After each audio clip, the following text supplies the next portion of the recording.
মাদকের দুনিয়ায় একচ্ছত্র আধিপত্য এখন এমন লালবনি মেথাএমফেটামিন ও ক্যাফেইনের মিশ্রণে তৈরি নেশা জাতীয় ট্যাবলেট ফয়েল পেপারে পুড়িয়ে বা বড়ি হিসেবে সেবন করা হয়। এক সময় থাইল্যান্ডে তুমুল জনপ্রিয় মাদকটি মিয়ানমার হয়ে যুক্তরাষ্ট্র, বাংলাদেশ সহ বিভিন্ন দেশে ছড়িয়ে পড়ে। তরুণ তরুণী, বিশ্ববিদ্যালয়ের ছাত্র, প্রাইভেট কোম্পানির কর্মকর্তা, বিত্তশালী পরিবারের ছেলে, মেয়ে, বউ, কে নেই ইয়াবা নেশার তালিকায়। মাদক নিয়ে দীর্ঘদিন কাজ করেছেন গোয়েন্দা পুলিশের এই কর্মকর্তা।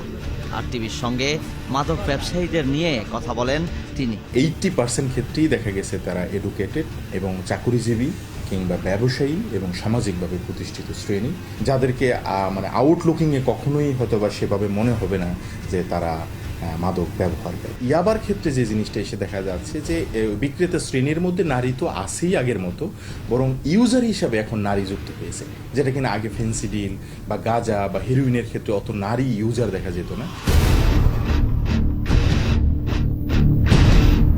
রাজধানীর ৩০২ বর্গ কিলোমিটার এলাকা তন্ন তন্ন করে খুঁজে বেরিয়েছে আরটিভির সংবাদ দল। লক্ষ্য একটাই, ইয়াবা ব্যবসার নেপথ্যের কারিগরদের আলোতে আনা। ইয়াবা ব্যবসার গডফাদারদের তথ্য দিতে রাজি করা সহজ নয়, তবু অনেক সময় নিয়ে পরিশ্রম ও সোর্সের উপর ভর করে এমন একজনের খোঁজ পাওয়া গেল, যিনি ঢাকার ইয়াবা বাজার নিয়ন্ত্রকদের একজন। জানালেন ইয়াবার খদ্দের সহ ব্যবসার নানা দিক।